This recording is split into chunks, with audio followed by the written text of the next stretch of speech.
Welcome to TRiO's View.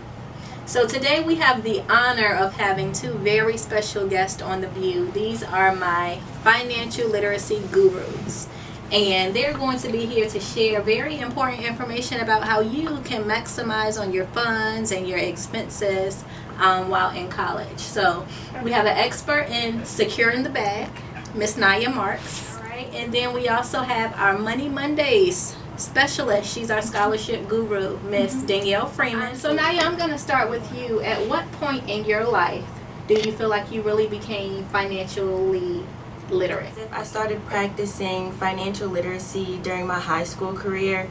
I started off with a joint account with my mom, and she implemented saving and budgeting and making sure that before I was getting what I wanted, I needed to make sure that I had what I needed. And that was really helpful once I was on my own here at college. What about you? When do you feel like you really started to take interest in finances? When I was a freshman in high school, they offered a financial literacy course.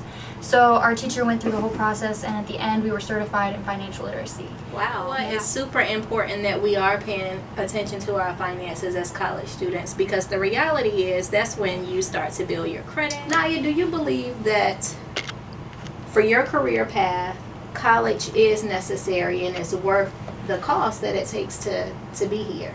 So it's pretty imperative that I attend college, and I feel as though the salary that I'll be making once I secure that dream job will make up for all of the tuition and money that I'm spending on books here in college now. Okay, because it is expensive, isn't it? Some people will even go as far to say that college is like a full-time job, and you're not getting paid for it. So you're putting all of these hours in and all of this time in, but you're not getting paid for it. But the time that you are spending is more like an investment. How do you go about paying for school? So I've been fortunate enough to secure about $75,000 in scholarships. Wow. Since, starting. For me personally, I had one large sum of scholarships for $10,000, and it's renewed every single year. So I don't have to worry about finding that much money every year. So by making sure that I'm applying for scholarships that renew, applying for scholarships that build up.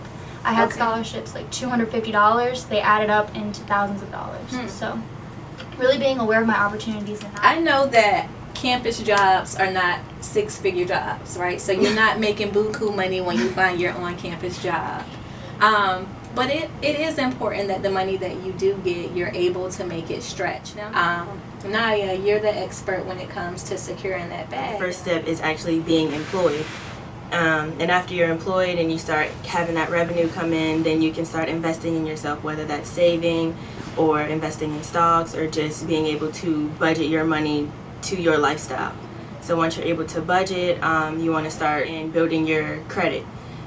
Because credit is what's going to get you your house or that car, whatever it is that you want in the future. That credit score is going to help, and you can start implementing that and building on that now. Okay, so if I'm hearing you correctly, the first thing first, you have to get a job, even if it's a little part-time job, to start generating some income while you're a college student.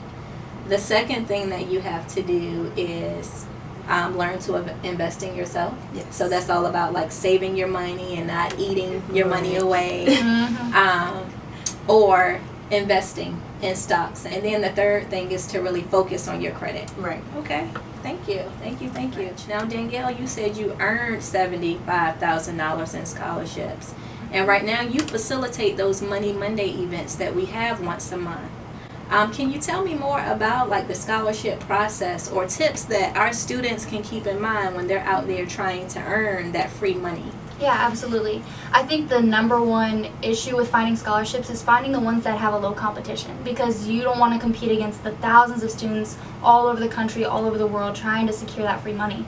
So I use specific websites that we talk about in Money Mondays to find scholarships that have lower competition. So from local companies, from smaller businesses, even from their high schools or middle schools. We want to make sure that people are aware of the opportunities that are out there.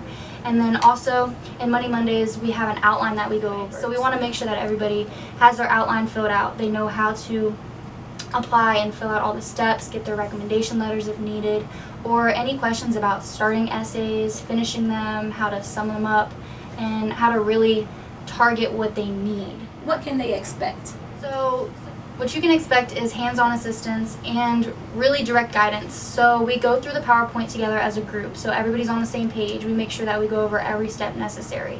So we look over the scholarship name so we know what we're applying for. We go over the requirements, we fill out an outline, and then students can sit there and take that time to actually start their essay. So a student could literally come to the workshop and walk away with a submitted scholarship if they apply it themselves. And potential free money right there. Free money. Okay. Well, thank you, Naya, and thank you, Danielle, for joining us on TRiO's View. Remember, a time with TRiO is a time well spent.